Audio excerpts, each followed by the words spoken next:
right. So one thing that I suppose all authors share is a desire to want to say or express their ideas in the most effective way possible. Sometimes just choosing the right words can be a challenge. And so in today's video, we're going to be looking at some ways that you can do that on your own, not relying on my help all the time. So what are some tools that can help you help yourself when you write? Uh, There are many automatic tools that are available today, more and more, and I'm sure that this video will be obsolete in just a few hours. There are all kinds of new things coming out. And today I'll be talking about a few tried and true ones, ways that machines, as it were, can do some of the heavy lifting for you, or at least help you um, in your endeavor to write in the most effective way possible. We're going to start with something that is probably a little controversial, which is translation, specifically what's called machine translation. Machine translation has come a long way. There are lots of funny examples that can be shown that show the faults of bad automated translation. Like this one here, I have no idea what the originally intended meaning was. Tiny grass is dreaming. Uh, or this one here, for restrooms go back towards your behind. Uh, there are many examples in Portuguese. Pão com frios means bread with cold cuts, not bread with cold, as if these pieces of bread would need a jacket or a tissue for a runny nose or something. And what I want to show you is how machine translation has evolved and how it might be able to help you. So with Google Translate open, I can put in here uh, oops, pão com frios, pão,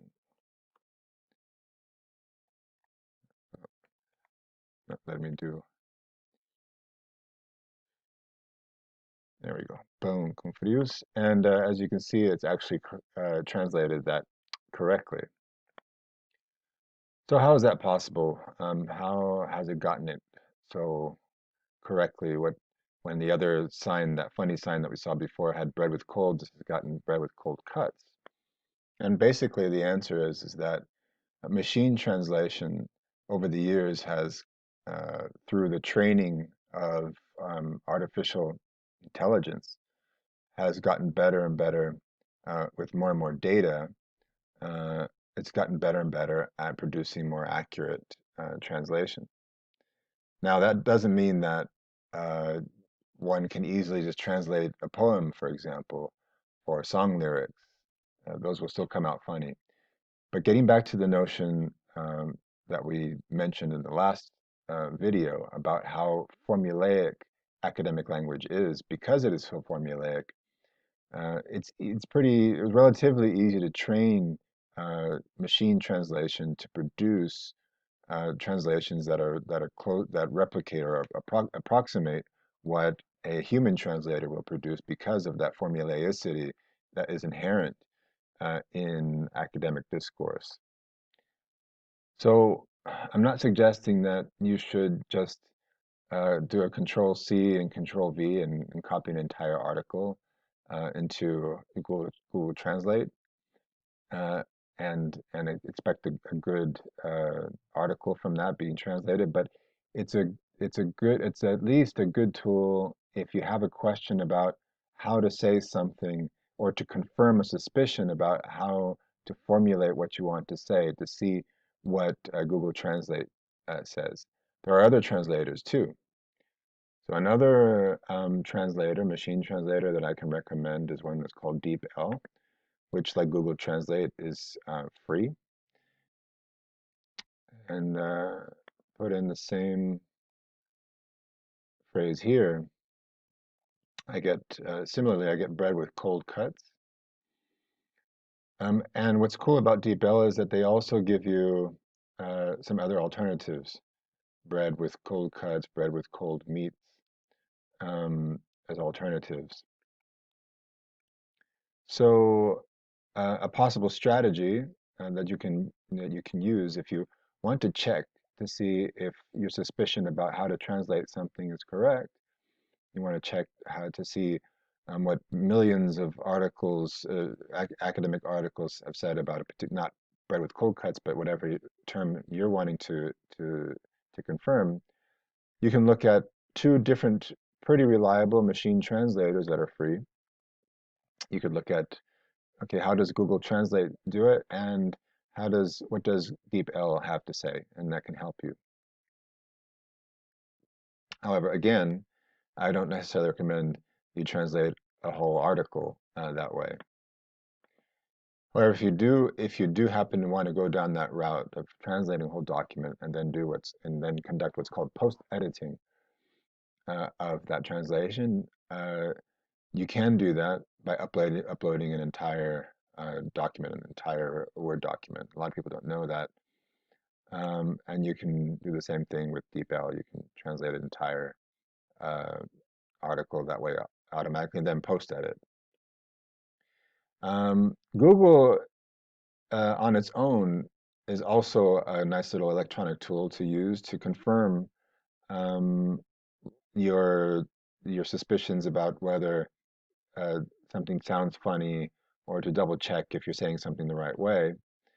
Here's an example of an article title that was changed after reevaluating it.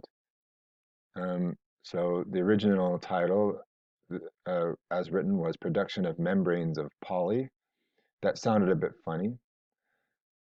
So in this case, it was this particular phrase was checked against um, the evidence in Google. So what did Google have to say about this?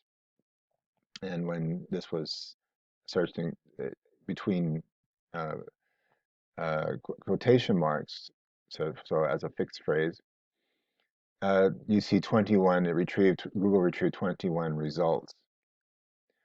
Moreover, if you look at these results more closely, you can see that there's a suspicion. In this case, it was a Brazilian who wrote that article, that maybe this is a peculiarity of Brazilian mistranslation, or so the combination of relatively low um, retrieval of a number of hits in Google and the fact that it's a Brazilian index and a Brazilian journal here as in the results that were returned would might raise a suspicion that although you can understand it may not be the best way to say that. And so rearranging that title um, to make it uh, a sound a little bit different. So instead of poly membranes of poly, but making it polyacid membranes, you can see the results are higher, which a higher frequency is evidence that it's more widely used that way, which in academic language can be a good thing to confirm that it's the most commonly way of formulating something. And and the results also show that there is a wider diversity of authors. So when you look down the results list, there seem to be authors from all sorts of uh, different um, nationalities, uh, native speaker or otherwise, and in the journal Biomaterials, which is exactly the subject area, the discipline that this author was submitting in. And so the final result is this small change from membranes of poly to poly-L-lactic membranes. Maybe seem like a small change, but when you think about how one would search for results, search for similar articles in Google and may not come to yours, at least not at the top of the list because of the way that you have formulated something in the title, it can make a difference. It certainly um, sounds better to my ears, this formulation. And so the lesson is that it to use these tools, it's not like one tool is going to do all the work for you. It takes a little detective work. It's like that image that I showed earlier in the presentation of the that robot vacuum cleaner. Those robot vacuum cleaners are really good to do sort of basic maintenance, but they miss spots, and and so there's a little qualitative work that needs to take place. I'd like to show you another tool called OneLook, which is a dictionary site, which I've used over the years and recommend. It works quite well. And I want to look at how what kind of results would be retrieved from looking up the word however. So I'm just going to click on this OneLook dictionary search link, and I'm going to put in the word however here in the search. And what you see here is it retrieves a number of things. First of all, and immediately it gives me a definition for this one, in this case from the Macmillan Dictionary, and I can go to that definition if I like. On the left, though, you see that there are 31 uh, dictionary entries that have been retrieved, and those are general ones. You also have specific discipline-specific ones from computing and from medicine. One of the dictionaries that I most like to check is the Cambridge Advanced Learner Dictionary, which shows um, some good examples, but it also shows pronunciation if you want, but it also shows at what level do speakers of English use this. So B2, you can see, is fairly advanced. Beyond this, though, what I really like OneLook for is for it to help you find synonyms. So I can look for words similar to however here. And here you can see it gives me a whole bunch of them. And on each of these, I can go back and follow the same sort of path and look at examples of use and more information about those words in each of those links. Um, right. Now let's try a different word. Uh, the adjective large. And here again, you have a definition. And let's say you get tired of using the same word over and over again. So you can find another way of saying large, sizable, gigantic, massive. And again, you can look for greater detail on those individual synonyms. And another feature which is really nice is down here where it says words that often appear near large, or popular adjectives that describe large, popular nouns described by large. These are what this is about was something called collocations. So, for example, I can click here on popular nouns described by large, and what you see is large often describes number, a large number, or large numbers, in large part, large quantities, and so on. I can find adjectives that describe large, very large, several large nouns, I would assume, after that. And then also words that often appear near large, large quantities, large scale. So these are what are called collocates of that adjective, the words that commonly appear near it. And collocation can be a real uh, important tool or important element of the way you express yourself uh, to make your discourse sound more natural and have a positive effect on how it's read. So again, these common co-occurrences, these patterns of words that commonly go together, like large quantities or a large number of something, is what's called collocation, and we'll be looking at that a bit more later on. Now, finding a problem in your manuscript um, can be like finding a needle in a haystack if you're not sure where to look. And sometimes when you're writing you spend so much time thinking about your ideas and you see the same paragraphs over and over again that you don't even notice small issues anymore. And so um, here's an example of that. And the problem here has been underlined. But it's such a small issue that if you weren't looking for it, you might not notice it, if not for the word being underlined already. Um, so hepatotoxicity may be considered intrinsic and predictable above certain dose. And if I read it out loud like that, and with it being underlined, you can probably identify the problem, which is that there is um, a there is an article, an indefinite article missing here. And so if you use a tool called Grammarly, you can more easily see these problems. Again, this is a free program. A lot of you have heard of it before. If you don't, maybe you use it already. I don't recommend Grammarly for everything. So it's not very good for terminology. It's not very good for vocabulary issues.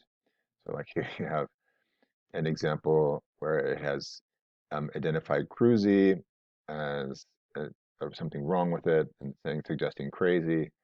This is it also this little arrow here uh, shows how this promisor is not really a word um, that is used.